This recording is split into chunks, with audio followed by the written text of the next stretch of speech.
cœur de pouvoir partager sur comment marcher selon l'esprit. Parce que si nous lisons, est-ce que nous pouvons lire notre texte de base dans Galates 5, le verset 16 et 17. La Bible dit, je dis donc quand on dit donc, c'est une conclusion.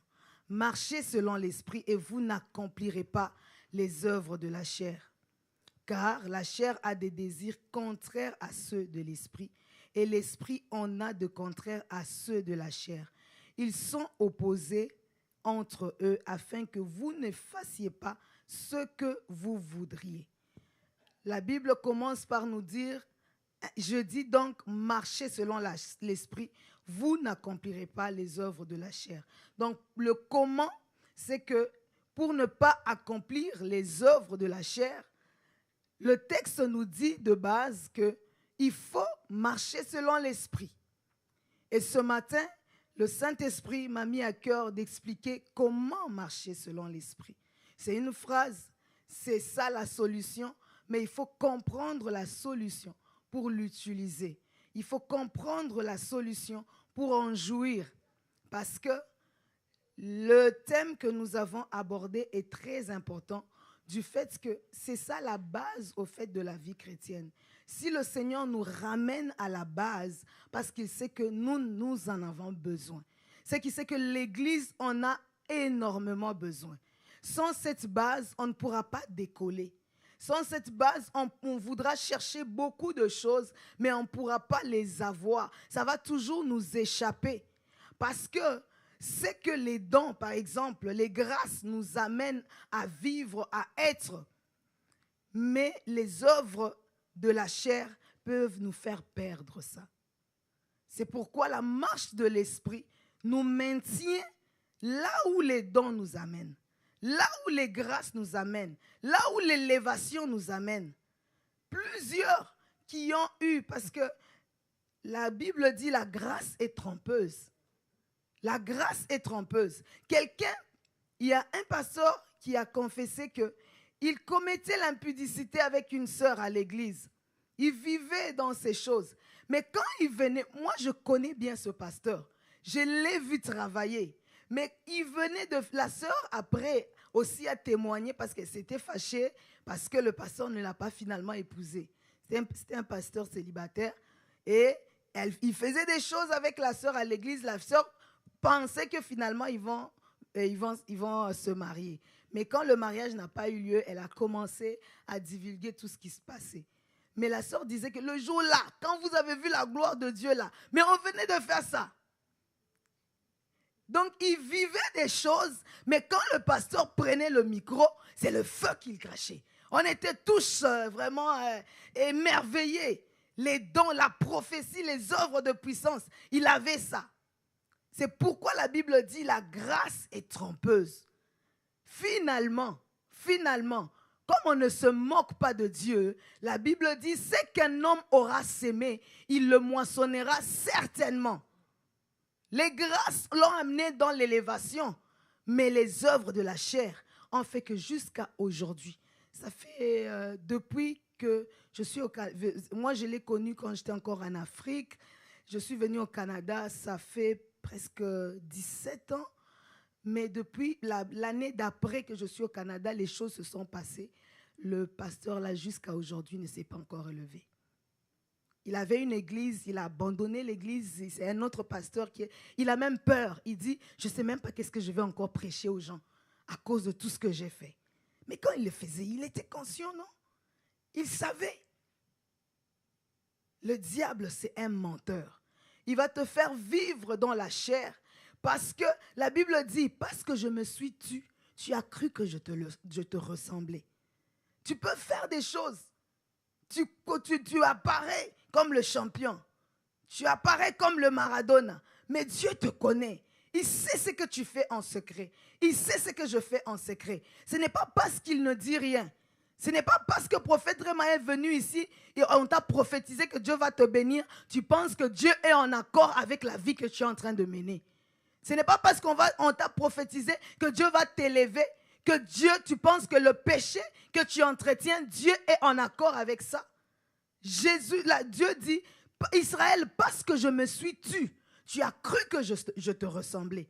Tu as pensé que ce que tu faisais était conforme à ce que moi je suis. Tel il est, tel nous devons être dans ce monde. Et donc ce thème nous permet vraiment de marcher avec le Seigneur et de croître. Si je peux encore plus résumer mon thème, que ça consiste au fait à une croissance spirituelle. Le Saint-Esprit travaille avec nous dans la marche de l'Esprit pour que nous puissions croître spirituellement. Et cela doit être intentionnel. Parce que la Bible dit, travaillez à votre salut. Le Saint-Esprit nous aide, mais nous devons travailler avec lui. C'est comme une marche. Je m'excuse, je dois comme mettre mon ordi sur veille pour que ça ne ferme pas. Et mon tablette plutôt. C'est ça. C'est comme le Saint-Esprit travaille avec nous pour que, à la fin de la journée, nous puissions refléter Dieu. Et nous devons comme être dans un processus continuel de pouvoir rechercher la croissance spirituelle. La croissance spirituelle ne se fait pas automatiquement. Ça doit se désirer et ça doit se chercher. C'est un travail. De la même façon que tu veux que Dieu te bénisse, tu veux que Dieu te donne un mari, une femme, tu veux que Dieu te donne un bon travail, tu pries, tu jeûnes, tu fais des choses pour ça. De la même façon, ça doit être un souci de savoir où est-ce que j'en suis avec Dieu. Est-ce que ça fait 10 ans, 15 ans, 12 ans que je me suis converti? Au fait, ma vie est comment? Quand Dieu me regarde, est-ce que j'équivaut à là où il voudrait que je sois? Parce que quand on donne notre vie au Seigneur Jésus, les choses ne sont pas automatiques au niveau de notre âme. Notre âme doit maintenant commencer à marcher, à connaître le Seigneur, à pouvoir se libérer, se débarrasser de certaines choses, comme la Bible dit, pour atteindre la stature parfaite de Christ. Parce que les gens pensent que, certaines pensent que je me suis converti, le Saint-Esprit est en moi, alléluia, j'attends le ciel. Mais je dois travailler, la Bible dit, travaillez à votre salut. C'est un travail que nous devons faire. Et la Bible dit, celui qui sème pour la chair moissonnera pour la chair la corruption. Mais celui qui sème pour l'esprit moissonnera la vie éternelle. C'est qu'il y a une sémence que nous devons mettre. Et cette sémence produit, comme je disais, on ne se moque pas de Dieu. Ce qu'on aura sémé, c'est ce qu'on va récolter. On ne peut pas s'aimer dans la chair et s'attendre à récolter dans l'esprit. Quand on sème dans la chair, quand on marche comme on veut, il faut s'attendre à ce qu'un jour, on se retrouve qu'on est bas. Et la marche avec l'esprit, on doit toujours avancer. On ne peut pas comme être statico. Si on est statico, on est enterré. Il faut aller toujours de l'avant. On ne peut pas reculer, on ne peut pas s'arrêter, mais on marche. On va de l'avant, de gloire en gloire, pour ressembler à Christ.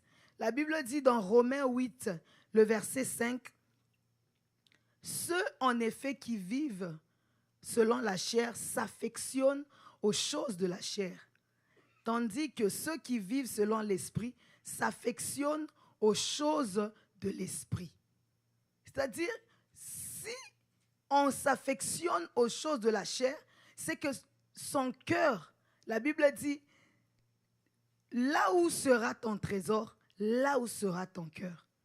Si ton cœur aime les choses de la chair, si ton cœur veut cultiver les choses de la chair, c'est là que tu vas t'affectionner. C'est là que tu vas mettre ton énergie. C'est là que tu vas mettre ton travail. C'est là que tu vas mettre ton intérêt. C'est là que tu vas mettre tes aspirations. Mais si tu aspires à grandir avec le Seigneur, si tu aspires à connaître en profondeur le Seigneur, si tu aspires à être à l'image de Christ, comme la Bible dit, tel il est, tel nous sommes dans ce monde, tu vas aussi t'affectionner aux choses de l'esprit. Le tout dépend de qu'est-ce que tu veux. Le travail, c'est ce que tu veux. Quelqu'un qui est à son travail juste pour attendre un salaire, vous verrez que c'est quelqu'un d'aigri. Hein. Il s'irrite pour rien. Tu peux aller chez Maxi, tu regardes la caissière, tu dis, on dirait celle-ci n'avait pas envie de travailler aujourd'hui. La façon elle te regarde, la façon elle te répond, la façon dont elle te pose des questions, tu as une carte, c'est cash. Tu sais que... Donc, tu n'as même pas le temps de placer un mot et elle a déjà passé tes choses et puis, c'est fini. Mais quelqu'un qui aime le travail de caissière, bonjour, ça va bien? Oh, est-ce que je peux faire quelque chose pour vous? Elle commence même à te poser des questions. Il y a beaucoup de neige dehors? Donc, ça lui fait du bien de travailler à cet endroit-là. Même quand vous allez à l'hôpital, surtout à l'hôpital, c'est là qu'on en voit de toutes les couleurs. On sait voir vraiment que cette personne est là pour l'argent ou c'est sa passion. Et c'est comme ça avec l'Église aussi. Dieu sait voir celui qui est là pour lui ressembler. Comme il a dit à David, j'ai trouvé David, l'homme selon mon cœur. Mais il a vu aussi des mercenaires dans sa maison. Et il en a parlé. Des gens qui sont là que pour attendre un salaire. Que pour dire, Seigneur, je veux le voyage. Je veux le mariage. Je veux la maison. Je veux le travail. Je veux les enfants. Je veux ceci. Et ce sont ces gens-là que quand ces choses ne se passent pas, on lâche. Mais le vœu de Dieu est que chacun de nous puisse apprendre à marcher selon l'esprit. Et quand on regarde, l'apôtre était en train de parler aux Galates, c'était des chrétiens. C'était des gens de la maison de Dieu. Et ces gens-là, il leur dit, dans le Galates 3:1, il a dit, ô Galates, dépourvus de sens, qui vous a fasciné?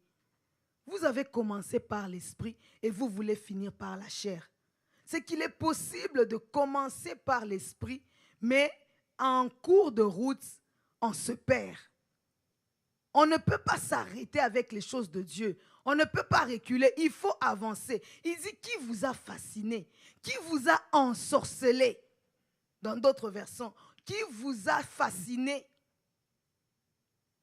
Qui vous a ensorcelé? Il y a quelque chose qui s'est passé qui ne vient pas de Dieu. C'est pourquoi ce matin, laissons-nous voir un peu comment le Saint-Esprit travaille. Parce que marcher selon l'Esprit, vous n'accomplirez pas les œuvres de la chair. Et le Saint-Esprit travaille en nous. C'est comme un chargeur, au fait, le Saint-Esprit. Nous sommes un moteur, notre esprit est comme un moteur qui peut faire beaucoup de choses, que Dieu peut utiliser pour beaucoup de grandes œuvres. Mais on a besoin d'être rechargé constamment. Et la marche selon l'esprit, ce n'est pas que je suis devenu pasteur. Je vous ai donné l'exemple d'un pasteur qui a fait des choses. C'était quelqu'un honoré, rempli du Saint-Esprit, mais il faisait ces choses. Ce n'est pas quelque chose que je suis arrivé. On n'arrive jamais. On continue, on marche, on continue de marcher, on continue de chercher jusqu'à ce que Jésus revienne. On continue, Dieu continue ce travail parce qu'on est dans un environnement où on travaille, mais on est confronté à des pressions qui viennent nous sucer le jus que le Saint-Esprit en nous, c'est comme la charge que le Saint-Esprit a mis en nous est de fois bousculée par les pressions de la vie. Et nous devons constamment, des fois il y a des choses que tu te rends compte que je ne savais pas que j'étais capable de faire ça. C'est devant la situation, confronté à une situation, qu'une colère soudaine se réveille en toi. Tu te fâches, tu es enragé comme un lion, mais toi-même, tous les gens qui t'ont connu disent qu'on ne savait vraiment pas que tu pouvais réagir de cette façon. Toi-même, ça t'étonne. C'est la première fois parce que tu te dis, personne ne m'a jamais dit ça. Personne ne m'a jamais fait ça. C'est qu'il fallait que cette situation arrive pour que tu réalises qu'en toi, il y a vraiment une colère satanique. C'est comme quelqu'un qui est là, qui prie, qui marche bien avec le Seigneur, et puis qui prie beaucoup, qui vit quasiment à l'église. Mais ce n'est pas quelqu'un qui a du travail. Mais le jour où il y a un travail qui lui permet de voyager, chaque week-end, il doit partir pour les missions de travail. La semaine, je dois travailler là-bas. L'autre semaine, c'est à Chicago. L'autre semaine, c'est à Washington. L'autre semaine, c'est à Vancouver. L'autre semaine, c'est en Afrique du Sud. Il a l'argent. Il vit maintenant dans des hôtels. Là, les conditions normales de température et de pression pour pêcher sont réunies. Il pensait qu'il était saint. Il pensait qu'il marchait dans la sanctification.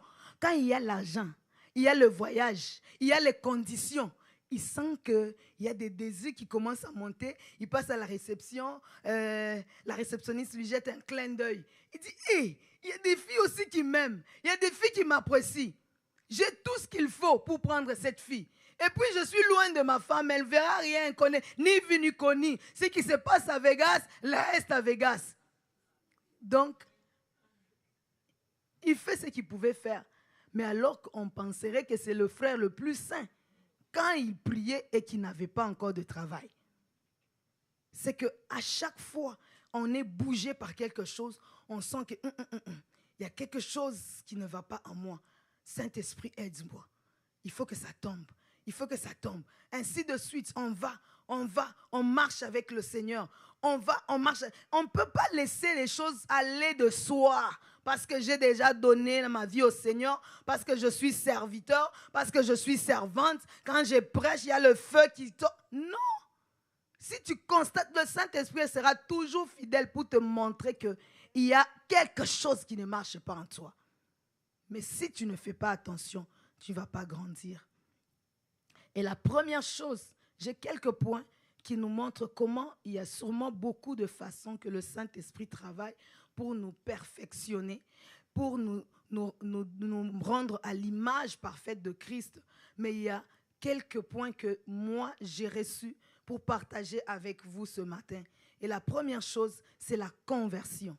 La Bible dit que le Saint-Esprit convainc le monde. Quand on était déjà dans le monde, le Saint-Esprit a commencé son travail. La marche dans l'Esprit, donc, ne se fait que par le Saint-Esprit. Les choses spirituelles, c'est spirituellement qu'on en juge. On ne peut pas, c'est comme quelqu'un qui vient ici, qui est mal habillé, qui n'a pas donné sa vie au Seigneur. Vous lui dites, sœur, pourquoi tu laisses tes seins dehors? Tu vas la fâcher. Elle risque de te mal répondre. Tu vas dire, toi tu viens à l'église, non, et puis elle va te dire, et puis, c'est mon corps, qu'est-ce que tu veux? Parce qu'elle n'est même pas convertie.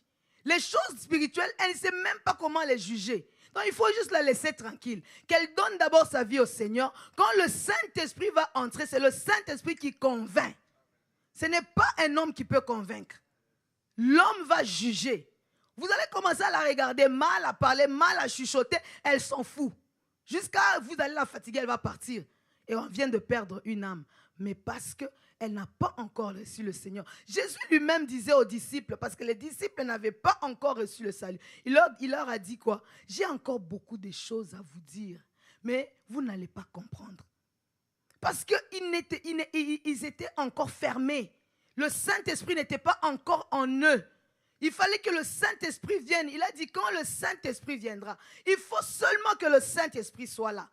L'œuvre de l'Esprit, la marche de l'Esprit ne se fait que par le Saint-Esprit et par le Saint-Esprit seul. C'est pourquoi, chrétiens, chérissons le Saint-Esprit. Soyons amis du Saint-Esprit. Marchons avec le Saint-Esprit. Faisons-lui confiance. Cherchons-le. On ne peut pas se réveiller et commencer sa journée sans se réaliser, sans être conscient que le Saint-Esprit doit m'accompagner et doit m'amener dans tout ce que je vais faire, dans tout ce que je vais dire, dans ce que je pense, dans tout de moi. Nous devons être associés, c'est notre partenaire. La Bible dit, c'est lui le paraclet. Il est indispensable. Et la Bible dit que nul ne peut dire que Jésus est Seigneur s'il n'est pas poussé par le Saint-Esprit. Donc c'est le Saint-Esprit qui nous permet de pouvoir dire, Seigneur Jésus, je te reçois comme mon Seigneur et mon Sauveur. Et ça commence là. tu es transporté du royaume des ténèbres vers le royaume du Fils de son amour par l'œuvre du Saint-Esprit. S'il n'y a pas eu de conversion, il n'y aura pas de transformation. C'est quelqu'un qui viendra à l'église. C'est pourquoi à l'église, on a des fois des gens qui nous font mal à la tête. Tu es dans un département, tu parles, tu expliques. Mais le frère, la sœur, elle vit comme elle veut. Elle fait comme elle veut, comme elle le sent.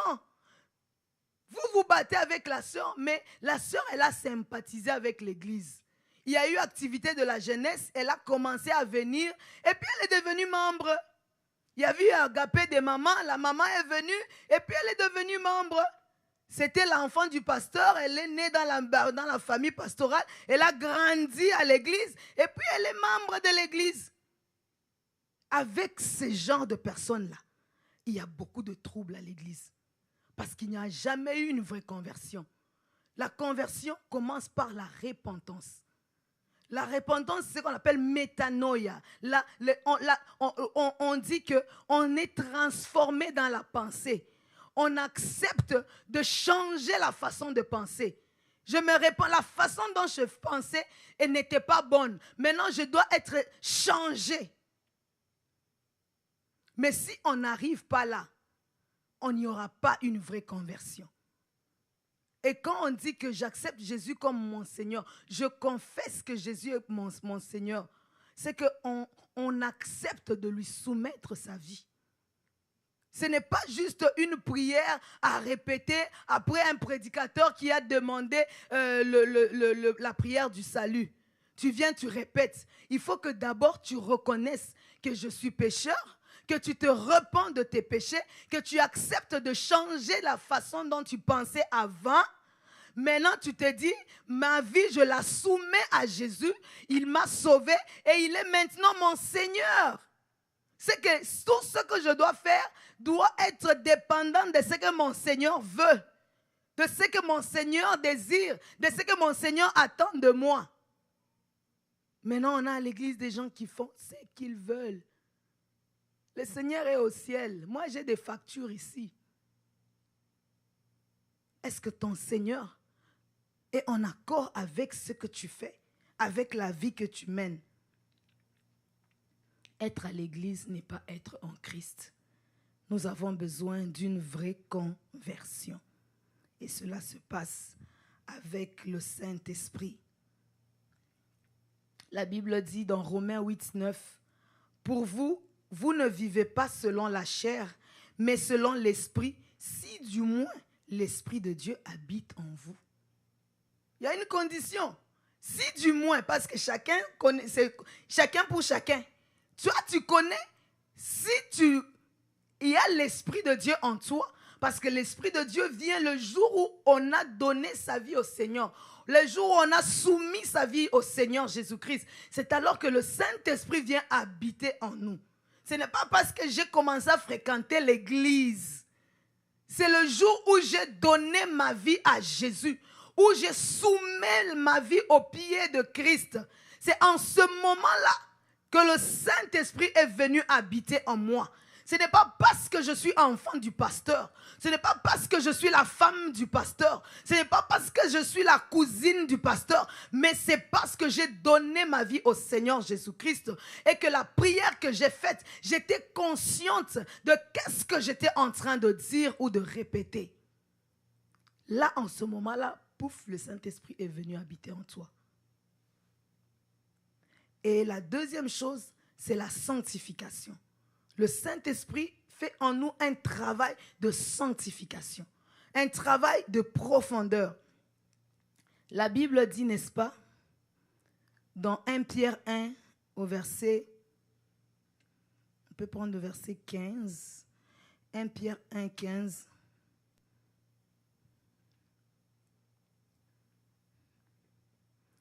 La Bible dit, mais puisque celui qui vous a appelé, et ça, non, on peut commencer à partir de 14. Comme des enfants obéissants, ne vous conformez pas aux convoitises que vous aviez autrefois quand vous étiez dans l'ignorance. 15. Mais puisque celui qui vous a appelé est saint, vous aussi soyez saints dans toute votre conduite. Dans toute votre conduite. Et la Bible dit, nous devons être saints. Et la Bible dit que cette sanctification passe par le Saint-Esprit. C'est ce que nous dit 2 Thessaloniciens 2,13. La Bible dit que parce que Dieu vous a choisi dès le commencement pour le salut par la sainteté que procure l'Esprit et par la foi en vérité. L'Esprit procure la sainteté. Nous devons nous confier au Saint-Esprit pour notre marche dans la sanctification.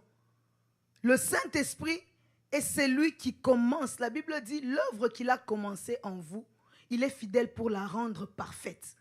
Il a commencé cette œuvre à la conversion. Il doit continuer avec nous jusqu'à la perfection de son œuvre. Il ne va pas nous amener à nous abandonner en cours de chemin.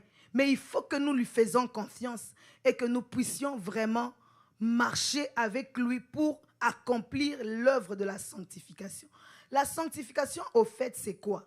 La sanctification, c'est une consécration ou une séparation pour nous permettre au péché. On se consacre à Dieu et on se sépare du péché de manière à ce que nous puissions refléter Dieu dans sa sainteté. Et ça, c'est l'œuvre du Saint-Esprit parce que par nous-mêmes, on n'est pas capable. On n'est pas capable de se séparer. On n'est pas capable d'abandonner. On n'est pas capable de se donner complètement à Dieu. Oui, j'ai donné ma vie par une prière, mais ma réalité de tous les jours, c'est comment? Il faut que du jour au jour, quand je suis confronté à une situation, il faut que le Saint-Esprit me dise ce que je dois dire ou ce que je ne dois pas dire. C'est comme un feu de circulation. Quand tu dois faire quelque chose, quand tu dois dire quelque chose, quand tu dois penser à quelque chose, si le feu est vert, tu passes, tu le fais, tu le dis, tu le penses. Mais si le feu est orange, tu dis, il faut faire attention. Le Saint-Esprit te dit, là, tu commences à trop monter. Là, tu commences à trop t'égarer. Là, tu commences trop à t'attacher à une personne qu'il ne fallait pas. Là, tu commences à trop manger. Là, tu commences à trop te promener au lieu de prier. Fais attention. Ce n'est pas mauvais de magasiner, mais là, tu commences à faire trop. Fais attention. Le feu rouge, c'est-à-dire arrête-toi. Ferme ta bouche, sinon tu vas pécher. Arrête de penser comme ça. Tu vas évader tes pensées dans le mal. Arrête de faire la chose là, c'est le péché. C'est le feu rouge net, arrête. C'est comme ça que le Saint-Esprit travaille avec nous pour nous mener dans une vie de sanctification. L'homme naturel, l'homme charnel, l'homme animal, comme la Bible le nomme, c'est quelqu'un qui s'en va. Le feu rouge, il passe. Moi, je dis qu'est-ce que je pense. Moi, je fais ce que je veux. Moi, c'est comme ça. C'est le moi. Ce n'est pas comme ça avec le Saint-Esprit. Nous devons apprendre à faire de notre vie une écoute, une soumission au Saint-Esprit si nous voulons avoir une vie de sanctification. La sanctification, ce n'est pas quand la deuxième étape de la prière, quand on dit que nous allons maintenant demander la sanctification. Ce n'est pas juste ça. C'est bien, mais ce n'est pas juste ça. C'est une marche avec le Saint-Esprit, une marche de tout le temps, de tout le jour. Si on n'est pas arrivé à ça, il y a un gros problème. Parce qu'on veut trop s'aimer dans l'esprit, mais on veut trop, ou plutôt moissonner dans l'esprit, mais on veut trop s'aimer dans la chair. C'est pourquoi il y a beaucoup de frustration. Oh, Dieu m'a abandonné. Oh, Dieu m'a laissé. Oh, Dieu ne m'écoute pas. Je prie beaucoup. Et souvent, ce sont des gens qui prient beaucoup. Mais quand il s'agit de faire, de décider, c'est ce que je veux, hein. C'est quelqu'un qui a passé la nuit à l'église pour prier, pour chercher Dieu. Dieu, ma famille. Dieu. Quand tu lui dis, ma soeur, la situation là, vraiment, il faut prier beaucoup. Moi, je prie beaucoup. Hein. Je viens d'un jeûne de 21 jours, le jeûne d'Esther là. C'est ce que j'ai fait. Je prie beaucoup. mais il n'y a pas de résultat. Pourquoi? Parce que tu n'es pas en accord avec le Seigneur. La Bible dit, n'est-ce pas? Il nous a transmis sa sainteté et maintenant nous pouvons marcher dans cette sainteté-là. La troisième chose, c'est la prière. Si nous voulons marcher par l'Esprit, nous devons accepter d'être conduits dans la sanctification permanente en écoutant les arrêts et les feux verts du Saint-Esprit dans toutes nos actions, dans tout ce que nous faisons. Mais nous devons aussi apprendre à la prière, à prier. La Bible dit, l'esprit est bien disposé, mais la chair est faible. Ton esprit veut les choses de Dieu. Même là où tu es là, tu es consciente que ces choses-là, je les aime, mais je n'arrive pas. J'aimerais bien plaire à Dieu, mais je n'arrive pas. Ton esprit veut, mais ta chair est confrontée aux réalités de la vie. C'est pourquoi tu reprends toujours les mêmes choses. Et quand je parle de prière, ce n'est pas la prière où tu viens demander des choses. Ce n'est pas la prière où tu viens crier, jeûner, chercher Dieu, Dieu, Dieu, Dieu. Non, c'est la prière pour un entretien personnel. Pour un entretien, il y a des moments où il faut s'arrêter pour dire, c'est comme un moteur où on doit changer l'huile, où on doit faire de l'entretien, où on doit charger, où on doit, je ne sais pas moi, où il faut de l'entretien. Même une voiture, à un moment donné, le concessionnaire te dit, à tel kilomètre, reviens si tu veux que ta voiture fonctionne toujours bien. Il faut revenir, même si tu as l'impression que tout est beau. Je peux même faire un voyage jusqu'à Toronto. Quand c'est le moment où le concessionnaire a dit, reviens pour le changement d'huile, reviens pour tel entretien, il faut revenir. Parce que c'est lui qui a conçu cette auto-là. Il connaît ses capacités et il connaît ses limites. Tu vas te retrouver là en cours de chemin, boum, oh la transmission est brisée ou je ne sais pas moi quoi.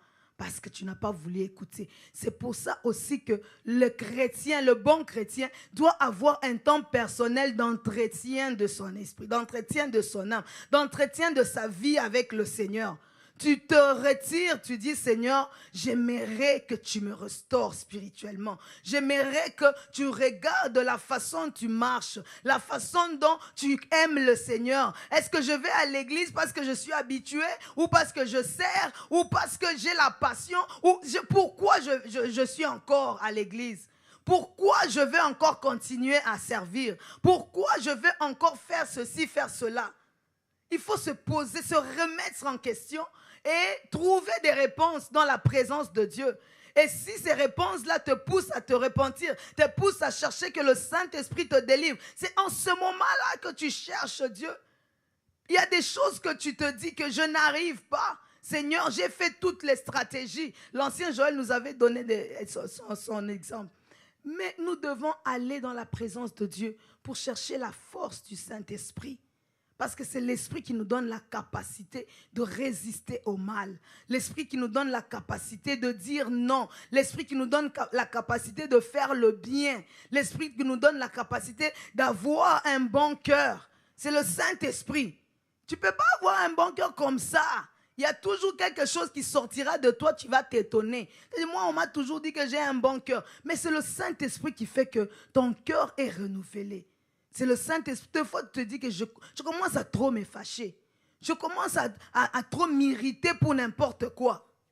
Je commence à ne pas supporter quand on dit acclamant, quand on dit priant. Je commence à m'irriter quand on m'appelle pour me dire pourquoi tu n'es pas venu à l'église. Est-ce que c'est leur problème? Je n'ai pas une vie, moi. Est-ce que c'est...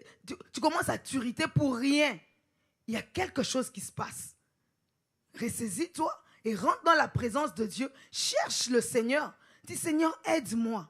Il y a des choses qui commencent à monter en moi. Il y a des choses que j'ai abandonnées, que j'ai recommencé à faire, qui ne sont pas bons. Aide-moi. Il y a des choses que j'aimerais maintenant abandonner, mais je suis incapable. Donne-moi la force. On ne peut pas tromper Dieu. La Bible dit, on ne se moque pas de Dieu. Tu peux paraître bon à tout le monde, mais tu te connais. Tu peux paraître bon devant le pasteur, mais tu te connais. Tu connais ta vie, tes limites, tu les connais. Alors rentre dans la présence de Dieu. Cherche Dieu. Cherche Dieu, non pas pour l'argent, non pas pour les choses de ce monde. Cherche Dieu pour être un bon chrétien. Cherche Dieu pour marcher avec le Seigneur. Cherche Dieu pour que ta vie reflète Christ dans la prière.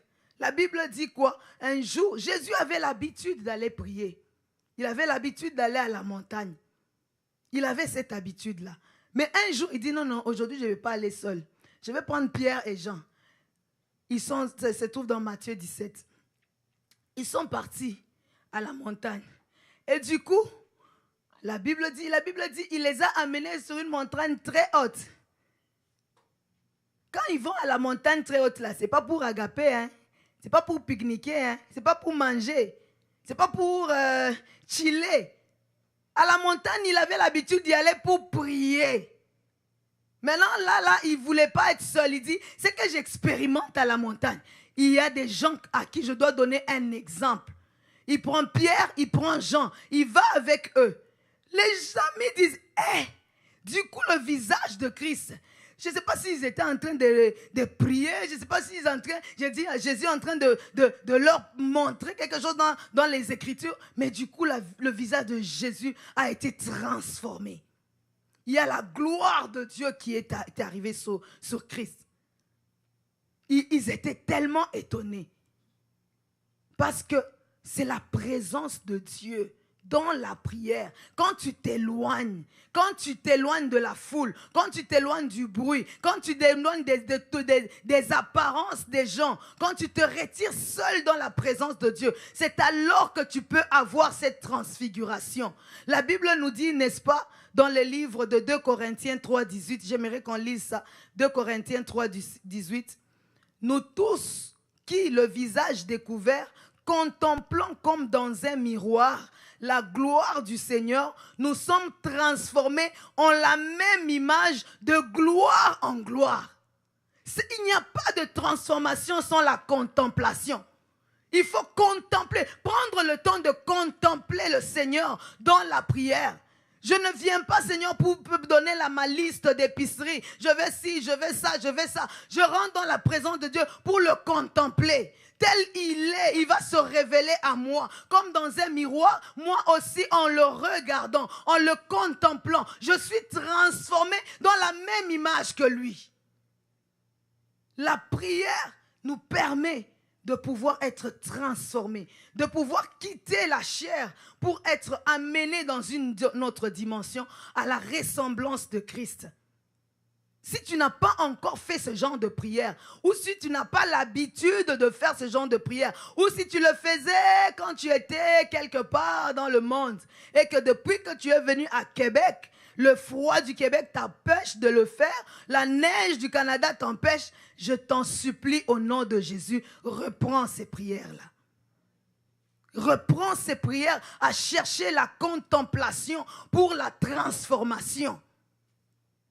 Ils étaient à la montagne, Jésus a été transfiguré. Eux, ils n'avaient pas cette habitude. Jésus avait souvent l'habitude d'y aller seul.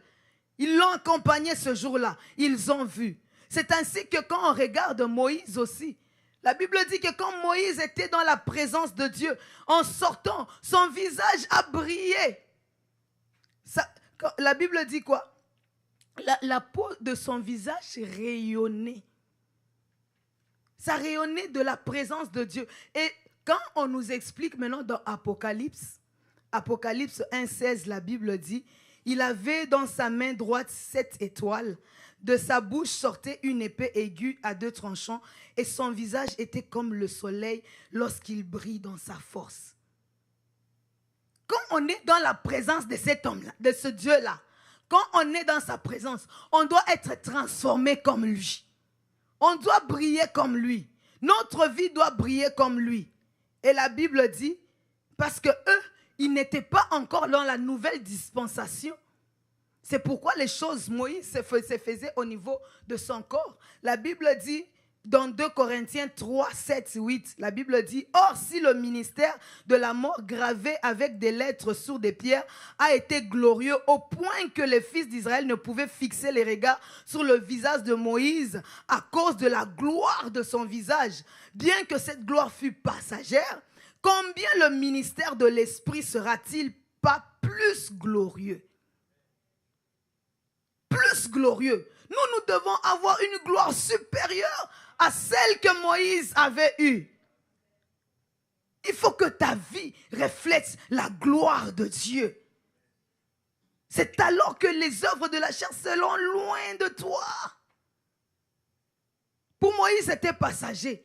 Mais quand tu as contemplé cette gloire, non pas pour aller chercher les dons spirituels, non pas pour aller chercher à prophétiser, mais pour contempler ce Dieu-là, ta vie ne sera plus la même. Celui qui sème dans la chair moissonnera la corruption, mais celui qui sème dans l'esprit moissonnera la vie. On récolte, c'est une semence. La prière est une semence. Ce que tu vas s'aimer, tu vas le récolter. La quatrième chose plutôt, c'est le brisement. La Bible dit quoi?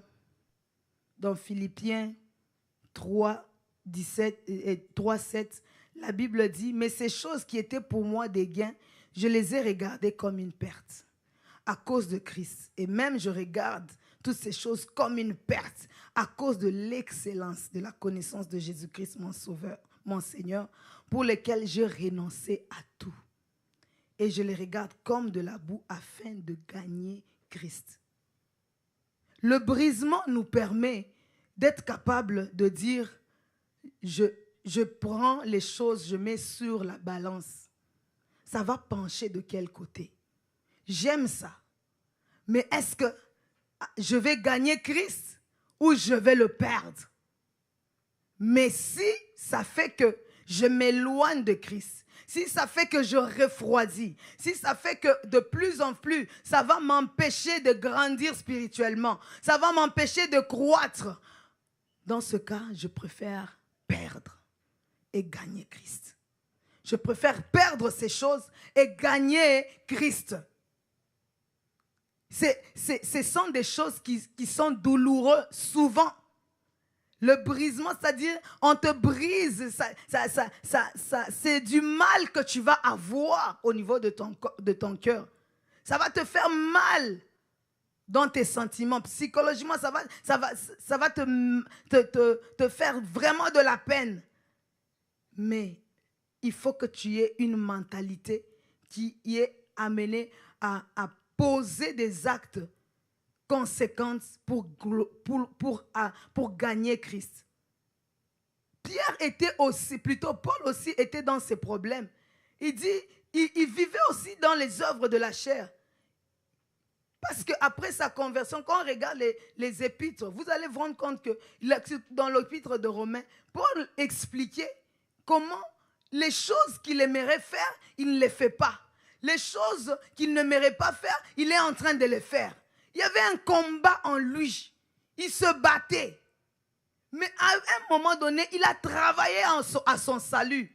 Il a travaillé à son salut. Il a travaillé à son salut au point que son intelligence a été renouvelée. Son mindset a été renouvelé. Il a commencé à juger qu'est-ce qu'il faut faire, qu'est-ce qu'il ne faut pas faire. Qu'est-ce qu'il faut prendre, qu'est-ce qu'il ne faut pas prendre. Est-ce que ces choses, oui, c'est bon, ok, mais si ça me fait perdre Christ, je préfère les perdre. Je préfère les perdre afin de gagner Christ. La Bible dit,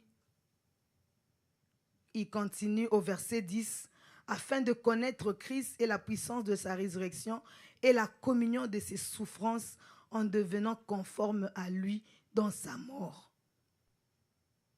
Pour parvenir, si je le puis, à la résurrection d'entre les morts. Il le faisait pour un objectif bien précis. Il disait, je veux être conforme à Christ, à la communion de ses souffrances, parce que le brisement nous fait souffrir. C'est pourquoi Paul a dit aux Galates, ô Galates, qui vous a ensorcelé, qui vous a fasciné, vous à qui Christ a été un pain comme crucifié. Ce qu'on vous a appris là, c'est la crucifixion, c'est la destruction des œuvres de la chair. Christ a été crucifié dans sa chair. On vous a expliqué ces choses. Mais pourquoi vous voulez seulement être gardé, vous? La Bible dit le monde va passer avec ses désirs. Parce que dans le monde, il y a quoi? La convoitise des yeux, la convoitise de la chair et l'orgueil de la vie. Ces choses-là, quand on veut grandir spirituellement, il faut les briser. Il faut les couper. Il ne faut pas dire mes yeux veulent, alors je prends. Mais ma chair veut, alors j'attrape. Mon orgueil là, non, moi c'est comme ça. On ne joue pas avec moi. On ne me parle pas comme ça. Même si c'est le pasteur, il n'a pas le droit de me parler sous ce ton-là. Même si c'est le responsable du département, il n'a pas le droit. Il n'a pas le droit. À l'église, tu fais que brandir tes droits là où tu passes, partout. Dans ta maison, au travail, partout, c'est tes droits qui comptent. C'est tes droits. Moi, d'ailleurs, avec le poste que j'occupe, avec les études que j'ai faites, si on est ensemble, c'est parce que c'est l'église. Hein. Si on peut même s'asseoir l'un à côté de l'autre, c'est l'église. Hein. Normalement, je ne devrais pas être au milieu de ces gens-là. L'orgueil de la vie. La Bible dit que nous devons apprendre le brisement. Le brisement. Dis à ton voisin, le brisement. Le brisement, même envers ta femme. Il y a des maris, lui là, c'est lui et lui. Il a le droit de veto. Il faut qu'il ait toujours raison. Il faut qu'il ait toujours raison. Jusqu'au bout là. Quand on dit le jusqu'au boutiste, jusqu'au bout, il faut qu'à la fin là, il voit la raison où ça s'arrête dans le pont là. C'est là qu'il respire. Tant qu'il n'a pas eu raison, l'affaire n'est pas encore finie. Il faut que tu lui dises, c'est vrai papa, tu as raison. Il dit, ok, ça va. Mais non. Il y a des femmes aussi qui sont comme ça. Il faut que tu lui donnes raison. Si tu n'as pas donné raison, donc c'est lui qui connaît, c'est elle qui connaît, c'est elle qui comprend, c'est elle qui peut expliquer, c'est elle. Non, il faut être brisé, il faut accepter de perdre. Le brisement vient d'abord avec ce qu'on appelle l'acceptation de l'injustice, l'acceptation de l'humiliation. C'est le brisement, c'est ça le brisement. Accepter de dire que normalement j'avais raison, mais on m'a donné tort. Mais je ne vais pas me battre. Je ne vais pas commencer à faire des posts. Il y a des gens là, quand ils postent, tu sens qu'on a parlé. Tu vois son post là, tu dis, qu'est-ce qui s'est passé encore dans sa vie? C'est quoi le problème? Il faut qu'elle riposte. Il faut qu'elle riposte. Ce sont des balles qui se lancent sur les réseaux sociaux. Et les réseaux sociaux nous ont créé des problèmes. Et même quelqu'un qui est en Chine, et les gens se battent avec. Ils disent, je ne veux pas te lâcher. Tu vas sentir que moi aussi je suis capable. Et on voit même des pasteurs qui passent devant les télévisions. Vous pensez que j'ai vu une femme de pasteur. On lui a mal parlé quelque chose. Je pense qu'on lui a dit que tu as maigri, tu es mince, je ne sais pas moi quoi. Hey, elle a fait un post juste pour ça. Elle dit, vous pensez que parce que je prends le micro, presque je n'ai pas la bouche pour parler, on va d'abord s'arrêter là-bas. Elle a expliqué. Mon mari m'aime tel que je suis, même si je suis mince. Elle a parlé. Moi, vous allez aujourd'hui connaître. Elle a cité sa tribu. Les gens de ma tribu savent parler. Hein. Là, ce n'est plus enfant de Dieu. Pourquoi? Parce qu'elle ne va pas se laisser faire. Vous allez parler sous ma physionomie, moi, vous allez me sentir. Il faut accepter des fois de souffrir, accepter des fois d'être humilié, accepter des fois d'être oublié, accepter. Quand on parle de mal de toi, quand on te critique, accepte. Tu n'as pas tout le temps besoin d'aller te justifier. C'est Dieu qui va te justifier. N'est-ce pas, la Bible dit, 1 Pierre 2, 19 à 21. La Bible dit, c'est une grâce que de supporter les afflictions par motif de conscience envers Dieu. C'est une grâce. C'est que tu dis qu'on ne peut pas me marcher sur le pied. On ne peut pas me faire ça. Ce sont les œuvres de la chair. Mais si tu acceptes de souffrir, c'est une grâce. C'est un compte que tu as ouvert au ciel. La Bible dit c'est une grâce que de supporter des afflictions par motif de conscience envers Dieu quand on souffre injustement. Tu ne vas pas dire non, ça c'est injustement. Oui, c'est injustement que c'est une grâce. Ce n'est pas seulement parce que quand tu as fait du mal, ce n'est pas parce que quand ils ont raison de te critiquer que tu ne vas pas parler. Même quand ils n'ont pas raison de te critiquer, c'est une grâce. La Bible dit c'est une grâce. En effet, verset 20, en effet, quelle gloire y a-t-il à supporter de mauvais traitements pour avoir commis des fautes? Il n'y a pas de gloire dans ça. Si tu as des mauvais traitements et que tu as mal fait, tu le mérites. La Bible dit, mais si vous supportez la souffrance, lorsque vous faites ce qui est bien, c'est une grâce devant Dieu. C'est à cela que vous avez été appelés. C'est un appel, hein? On n'est pas appelé seulement à être évangéliste, prophète. On est aussi appelé à ça, à supporter ce genre de choses. La Bible dit, et c'est à cela que vous avez été appelés, parce que Christ aussi a souffert pour vous, vous laissant un exemple, afin que vous suiviez ses traces. Tu marches dans les traces de qui? Christ a laissé des traces.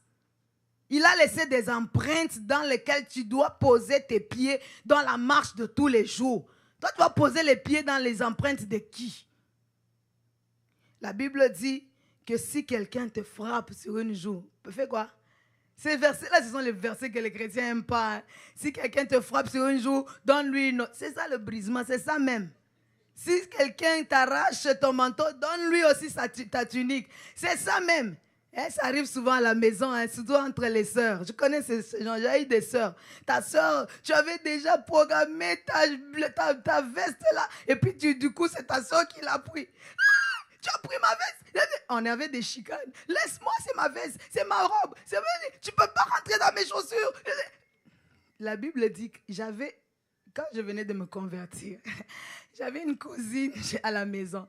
Elle avait toujours l'habitude de faire ça.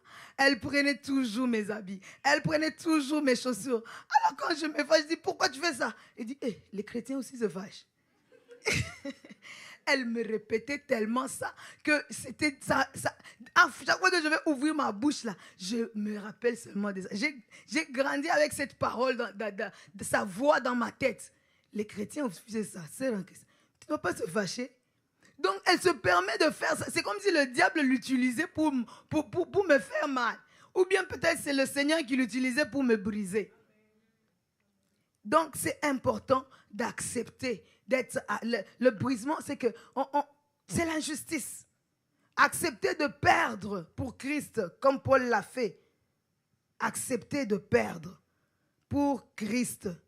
Le jeune homme qui avait beaucoup de richesses, il a eu du mal quand Jésus lui a dit, va, vends tout ce que tu as. Il a dit, Jésus, il lui a dit, qu'est-ce qu'on peut faire pour te suivre? Hein? Moi, je suis prêt. Moi, Jésus, il lui a dit, j'ai jeûné, j'ai fait ceci, j'ai donné. Jésus lui a dit, il a dit à Jésus, au fait, qu'est-ce qui me manque? Donc, je suis prêt pour marcher avec toi. Jésus lui a dit, il connaissait son problème. Tel qu'on est là, le Seigneur connaît c'est qui a le problème pour la prière, c'est qui a le problème pour écouter le Saint-Esprit, c'est qui a un problème pour le brisement. Peut-être toi, la sanctification, tu es bonne, tu es bon. Peut-être toi, à la prière, chaque fois, tu as des entretiens réguliers. Mais le problème, c'est le brisement. Tu es encore toi. Tu es encore toi. L'Église ne peut pas avancer avec des gens qui sont encore eux. Il faut être brisé, mietté. J'ai fait un jour un voyage avec un frère. On était allé dans une mission à la Génération Joël. Les gens allaient pour implanter la Génération Joël dans des villes. Nous, on était partis à Funguru, mais c'est un village, c'est maintenant une grande ville maintenant, avec les minéraux et tout. Mais à l'époque, c'était comme un village. On était allés pour évangéliser et commencer les ministères Génération Joël. Mais à l'époque, les véhicules étaient difficiles. Pour aller, on arrivait quand même trouver un bus, mais pour rentrer, nous, on habitait à Kolwezi. Les gens qui habitaient peut-être à Lubumbashi, Likasi, ont eu de véhicules. Mais nous qui devions rentrer à Kolwezi, c'était difficile. C'est toujours des villes du Congo, à l'est là-bas. Alors, on a fait toute la journée, on n'a pas trouvé de transport. Maintenant, il y avait un camion qui passait. Qui disait, si vous voulez entrer, vous allez payer juste un peu, on va vous amener. Les camions, les grands camions là, où il n'y a rien, il n'y a pas de bâche, il n'y a rien. Et dans ce camion, il y avait de tout. Il y avait les chèvres, il y avait les poules, il y avait les cochons, il y avait les hommes, il y avait les femmes, il y avait les bébés. C'était comme l'arche de Noé, je vous dis. Il y avait tout. Et de surcroît, c'était une route poussiéreuse. Oh, pas de goudron, même pas à un endroit. C'est-à-dire qu'on arrivait, la bouche, tu ouvres, Il n'y a que les dents qu'on peut voir.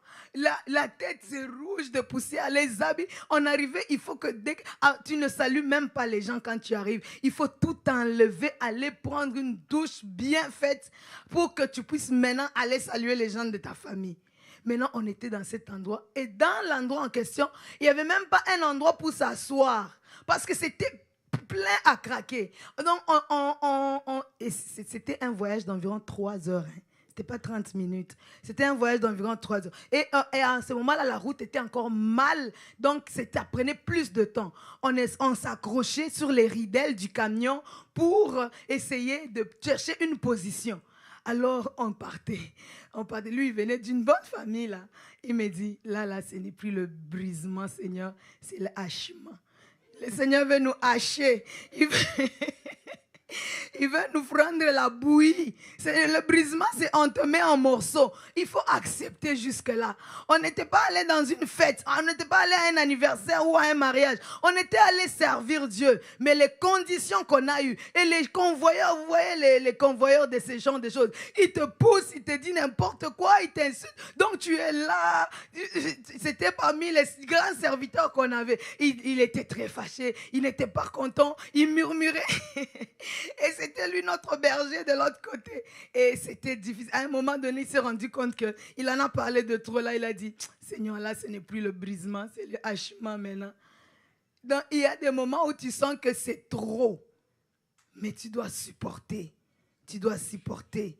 Jésus, il est notre exemple parfait. Si tu veux posséder, la Bible dit, Jésus a dit aux jeunes, va vendre tout ce que tu as. Après, viens et suis-moi. Le jeune a dit, c'est compliqué. Abandonner tout ce que j'ai. Non. Jésus, bye bye. C'est ici que nos chemins se séparent. Il y a des gens qui ont déjà se sont séparés avec Jésus il y a longtemps, mais qui sont toujours à l'église. Ce sont ces gens-là qui créent des problèmes à l'église. La Bible dit, si ta main droite te pousse au mal, il faut faire quoi? Couper. L'amputation, ça fait mal. Être manchot, ça fait mal. Mais il faut l'accepter. C'est ce que Jésus nous demande. C'est ça, vivre selon l'esprit. Et la Bible, le brisement, ça peut aussi être le jeûne. Donc le jeûne, c'est l'abstinence totale ou partielle de quelque chose, des aliments. Ça nous permet de briser au fait la chair. Ça nous permet de mortifier la chair. Ça nous permet de rendre muet la chair pour laisser parler l'esprit. Si tu fais que manger, et puis tu ne travailles pas pour la chair, tu vas grossir physiquement. Tu vas prendre du poids, avoir un embonpoint, avoir une bonne mine physiquement. Mais spirituellement, tu deviens fétiche. Tu vas commencer à faire des choses bizarres. Il faut par moment jeûner un peu. Hein? Par moment, jeûner un peu. Il y a des jeûnes partiels, il y a des jeûnes totales, il y a toutes sortes de jeûnes. Accepter de jeûner un peu pour mortifier son corps afin que la chair se taise. Tu vois, quelqu'un qui... On avait fait un jeûne une fois. Je venais de me convertir. Ce jeûne-là, c'était 3 jours à sec, sans boire ni manger. Et la position en prière, c'était souvent à genoux ou debout. Donc maintenant, quand il fallait se lever le matin pour aller prier, pour se laver, surtout le 3e jour final, le 2e jour après, vers la fin, là, quand tu te réveilles, tu manges comme ça. Les frères disaient, les frères ont fini, hein? Les sœurs là qui marchaient comme ça, tu n'as même plus de démarche. Pourquoi? Parce que ton corps là ne répond plus. Tu es fatigué, affamé, assoiffé. Tu ne penses plus à quoi que ce soit, tu t'en fous de tout. C'est comme ça que le travail du jeûne fait sur le corps, afin que spirituellement, tu puisses grandir. Spirituellement, tu puisses imposer ton esprit aux choses de l'esprit. La Bible dit quoi? Pierre dit, Paul plutôt, mais tous les athlètes, 1 Corinthiens 9, 26, tous ceux qui combattent s'imposent toutes sortes d'abstinences. Tu vois? Les gens, ils s'imposent toutes sortes d'abstinences parce qu'ils veulent gagner quelque chose. Nous voulons gagner Christ. Nous voulons gagner la vie de l'esprit. Nous devons aussi accepter l'abstinence.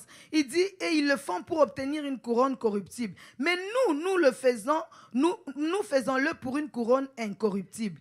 Moi donc, maintenant il parle de moi. Moi donc, je cours, non pas à l'aventure, je frappe non pas combattant l'air, mais je traite, est-ce qu'on peut le mettre? 1 Corinthiens 9, 27. Mais je traite durement mon corps et je le tiens assujetti, de peur d'être moi-même rejeté après avoir prêché aux autres.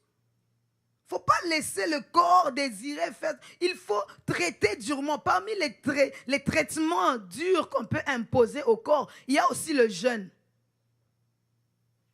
Il ne faut pas trop cajoler le corps. C'est ainsi qu'il va vouloir faire tout ce qu'il veut. Il faut des fois les ramener sur le chemin, sur les rails, pour dire ton chemin c'est ça, ton chemin c'est ça. La Bible dit, le jour du jeûne, détache les chaînes de la servitude. C'est ça le vrai jeûne. Vous pouvez lire dans Ésaïe 58, 6 à 7, on nous parle comment le jeûne doit être. Comment le jeûne doit être. C'est pour nous libérer que le Seigneur nous demande de jeûner. La 5e chose, c'est une vie de louange. Je vais rapidement finir. Il me reste 3 points, mais je vais les brosser rapidement. Nous avons besoin d'une vie de louange. La vie de louange, qu'est-ce qu'elle fait en nous? La vie de louange nous permet de pouvoir regarder plus à la grandeur de Dieu, de pouvoir nous réjouir dans le Seigneur, de pouvoir nous contenter dans le Seigneur, de pouvoir mettre notre joie, notre espérance dans le Seigneur, que de regarder aux choses qui ne marchent pas. Parce que quand ça ne marche pas, c'est alors qu'on devient aigri. C'est alors qu'on est porté au mal. C'est alors qu'on est porté à écouter ce que le diable nous propose. C'est alors qu'on commence à réfléchir trop aux propositions de l'ennemi parce que nos pensées sont continuellement en train de s'évader. Quand tu sens qu'il y a des choses qui viennent, il y a des colères qui viennent. Le roi Saül, il avait une colère qui montait. Il y avait des choses qui montaient en lui. Il fallait que David, quand il était encore chantre, il fallait qu'il vienne pour apaiser son cœur afin qu'il ne puisse pas s'évader dans les colères qu'il avait. La louange nous permet de garder notre cœur dans le Seigneur. Une vie de louange, ce n'est pas quand seulement on vient ici chanter, danser, louer. C'est une vie de tous les jours. Ma vie célèbre le Seigneur. Quand je vois que quelque chose ne marche pas, quelque chose m'énerve, quelque chose me donne de la peine, quelque chose me donne de la douleur, je dois chanter les merveilles de Dieu. Paul et Silas, quand ils étaient dans la prison, au lieu de dire « Ah Seigneur, tout ça c'est pour Dieu », normalement, moi, je devais être un citoyen romain. Je suis citoyen romain. Je devais être respecté, honoré partout. Je suis quelqu'un de très important. Pourquoi je me retrouve ici? Il devait murmurer. Pourquoi Dieu nous a abandonnés et pourtant on faisait la bonne chose? Ah, vraiment, les choses de Dieu, c'est compliqué. Oh, pourquoi? Pourquoi je me retrouve? Non, non. J'étais à l'église, j'ai laissé mon enfant, il est malade. Oh non, pourquoi? Je n'étais pas là, il a fait la fièvre, 40 degrés, il a convulsé. Si moi-même j'étais là, tout ça c'est parce que le pasteur a dit je ne dois pas m'absenter pour chanter. Je devais être chez moi en train de m'occuper de mon enfant. Tu commences à murmurer. Mais la Bible dit, dans cette prison, Paul et Silas ont commencé à chanter. Ce n'était pas les merveilles, les bonnes nouvelles qu'ils avaient. Ce n'étaient pas les bonnes conditions qu'ils avaient. Ce n'étaient pas les éloges qu'ils avaient. Mais c'était dans des conditions difficiles. Dans des conditions où ils devaient murmurer. Dans une condition où ils devaient se plaindre de Dieu. Dans les conditions où ils pouvaient dire n'importe quoi. Mais c'est en ce moment-là qu'ils ont choisi de louer le Seigneur. Ils n'étaient pas à l'église. Il n'y avait pas quelqu'un qui entonnait les cantiques. Mais eux, les louanges de Dieu sont montées dans leur cœur. Ils ont oublié qu'ils étaient enchaînés, qu'ils étaient dans une prison. C'est ça la vie de l'esprit. La Bible dit que nous devons marcher selon l'esprit parce que la Bible dit quoi? L'heure est venue où les vrais adorateurs adoreront le Seigneur en esprit et en vérité. C'est l'heure des vrais adorateurs. Mais cela se passe par le Saint-Esprit. Cela se passe par le Saint-Esprit. Le Saint-Esprit met en nous un esprit d'adoration, de sorte que les choses que nous vivons, les choses qui nous font mal, les choses qui nous troublent, qui nous tourmentent, deviennent insignifiants par rapport à la grandeur de Dieu. Parce que dans la louange et l'adoration, tout ce que je vois, c'est l'amour de Dieu, la bonté de Dieu, la fidélité de Dieu. Je ne mets pas Dieu sur le banc des accusés parce que je traverse une situation difficile, mais je vois toujours la bonté, la grandeur, la fidélité de Dieu. Peu importe, j'insiste, peu importe les circonstances et les situations. Ça, c'est la maturité. La louange t'amène dans une vie de maturité spirituelle. Tu n'es pas un chrétien qui se plaint à tout bout de champ, qui s'énerve, qui s'irrite, qui met Dieu sur le banc des accusés quand il y a un problème, quand il y a une situation difficile. Mais tu sais que Dieu reste Dieu fidèle et bon. La 6e chose, c'est la parole de Dieu. Et on nous a beaucoup parlé sur la parole de Dieu. La Bible dit que c'est cette lampe à nos pieds qui nous conduit, qui nous montre le chemin.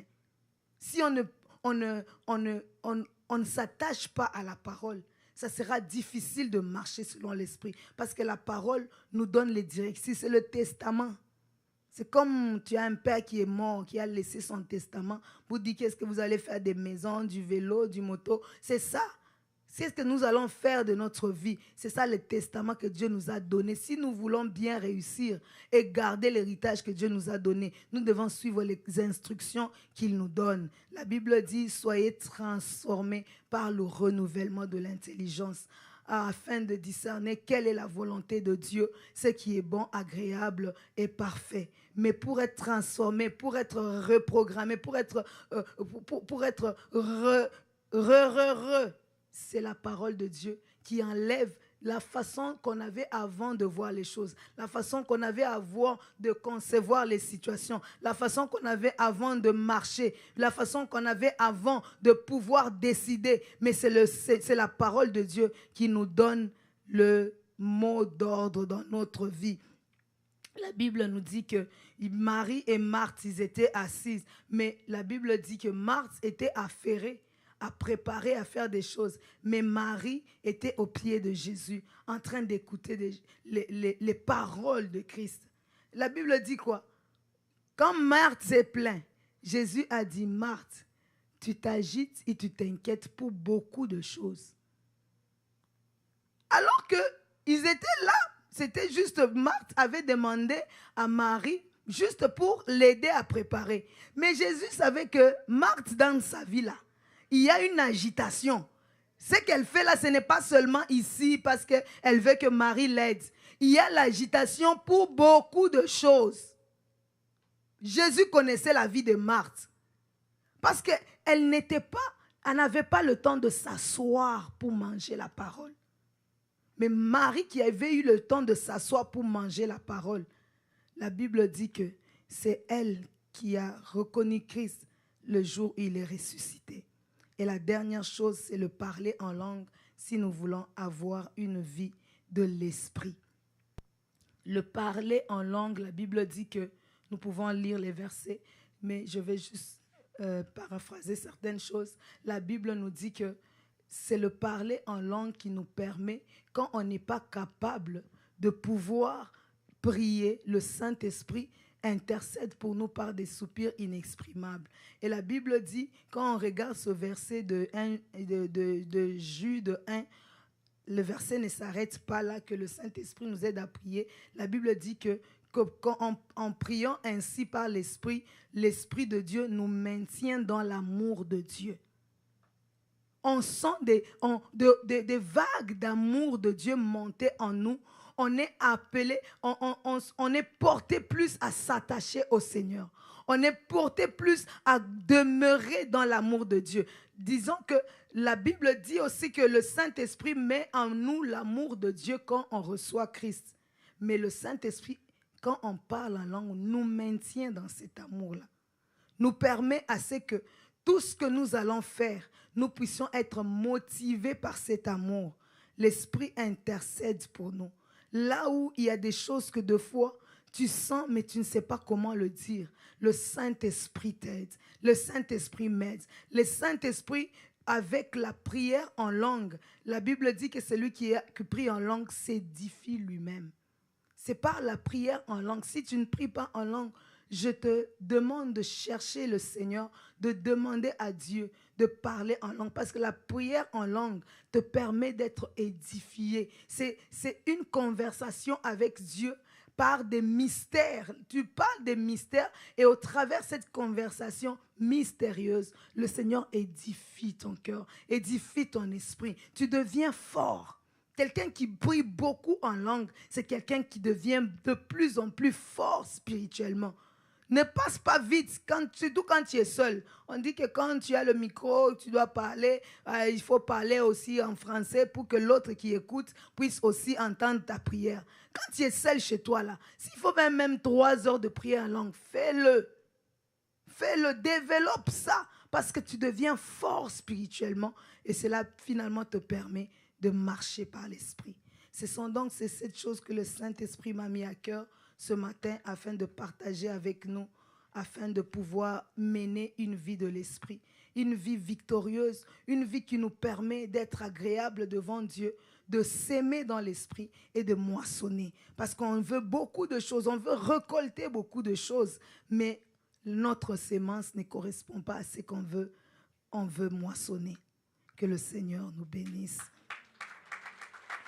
On va juste se tenir debout. On va prier afin que le Seigneur nous aide. Que le Seigneur nous aide. Si tu dis, Seigneur, aide-moi. Je ne sais pas, tu es à quel niveau. On a parlé de beaucoup de choses, mais c'est quoi la chose qui correspond à ta situation? Si c'est le parler en langue qui te manque, tu vas dire, Seigneur, aide-moi. Saint-Esprit, aide-moi à parler en langue. Si c'est la vie de prière pour rechercher un entretien personnel, demande au Saint-Esprit, parce qu'on a dit, c'est par l'Esprit que toutes ces choses se font. Nous allons donc demander au Saint-Esprit de nous aider à pouvoir aller chercher ce qui nous correspond pour marcher selon l'Esprit. Nous prions. Éternel, notre Père et notre rocher, nous te bénissons, Jésus. Nous te rendons grâce, Éternel.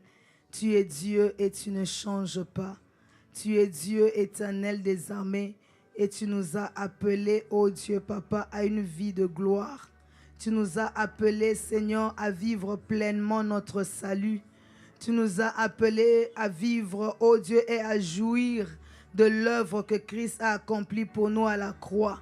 Tu nous as appelés, ô Éternel, à nous épanouir, ô Dieu, et à pouvoir, Éternel, monter comme l'aigle, à pouvoir naviguer dans les sphères de l'esprit, à mener, ô Dieu, une vie spirituelle et à pouvoir toucher le surnaturel.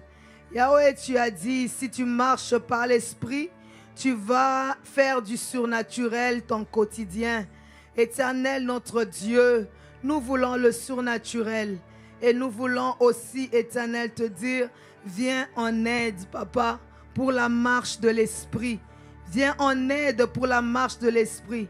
Tu veux nous utiliser, tu veux nous équiper, tu veux, Seigneur, nous élever, mais tu veux aussi que nous puissions, ô Dieu, être capables de nous maintenir dans l'élévation. Tu veux être, ô Dieu, tu veux que nous puissions être capables de nous maintenir dans les hauteurs. Tu ne veux pas que nous puissions tomber. Tu ne veux pas que nous puissions, oh Dieu, nous faire du mal parce qu'on n'a pas eu, Éternel, une base qui nous maintient dans le hauteur. Seigneur, fais-nous grâce. Fais grâce à ma vie. Fais grâce à mon frère. Fais grâce à ma soeur afin que ces choses ne soient pas juste une prédication, un message de dimanche, mais que ça soit une vie dans le quotidien. Dans le quotidien. Saint-Esprit, viens nous chercher dans notre quotidien. Parce que la Bible dit, il vous rappellera toutes choses. Quand on sera confronté à des situations, qu'on se rappelle de cette parole. Qu'on se rappelle de cette parole. Qu'on se rappelle de cette parole. Qu'on se rappelle de cette parole.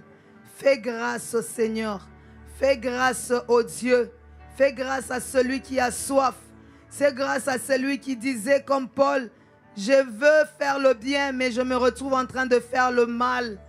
Je ne veux pas faire le mal, mais je n'y arrive pas. Oh Dieu, fais grâce. Que cette personne trouve sa solution dans les quelques mots que tu nous as donnés ce matin pour mener une vie qui soit agréable devant toi. Au nom de Jésus, amen. Que Dieu nous bénisse. Nous sommes à la fin du culte. Je m'excuse, je vais juste prendre mon téléphone pour voir les messages. Le pasteur est parti prêcher. Je ne l'ai pas dit au début. Il est parti prêcher à Lévis. Il m'a donné des commissions pour communiquer à l'Église de Dieu. La première chose, c'est qu'il y a baptême. Il y a baptême le 14 décembre à partir de 16h30.